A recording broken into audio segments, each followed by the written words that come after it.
അതിരപ്പള്ളിയിൽ മസ്തകത്തിൽ മുറിവേറ്റ ആനയെക്കുറിച്ചാണ് നമ്മൾ സംസാരിച്ചുകൊണ്ടിരുന്നത്. അതിന് കിട്ടിയ കരുതലിനെ കുറിച്ച്.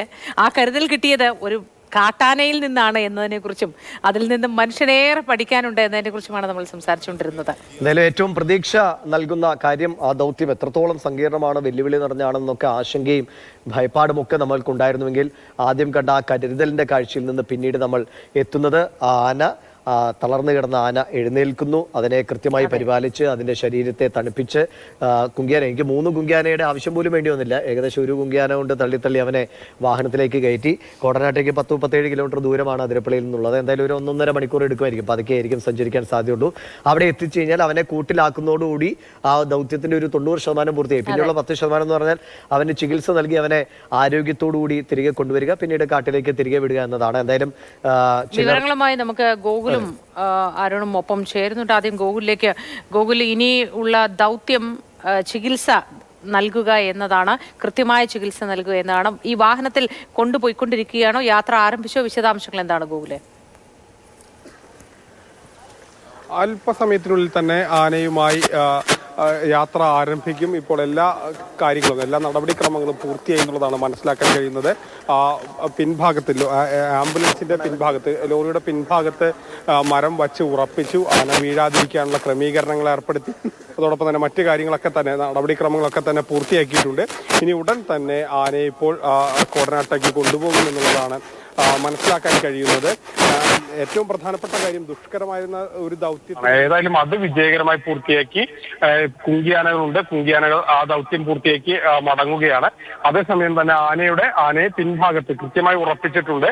യാതൊരു തരത്തിലും ആന ഈ മയക്കമുള്ളത് കൊണ്ട് തന്നെ വീഴാനുള്ള സാഹചര്യമുണ്ട്. അതുകൊണ്ട് തന്നെ അത് ഒഴിവാക്കാൻ വേണ്ടി ആനയെ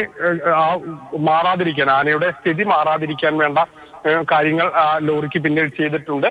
ഇവിടെ നിന്ന് ഏകദേശം 25 കിലോമീറ്റർ ആണ് ഈ ആനയെ സംരക്ഷിക്കുന്ന അഭയാരണ്യത്തിലേക്കുള്ളത്. ഇപ്പോൾ ലോറി യാത്ര ആരംഭിക്കുന്നു.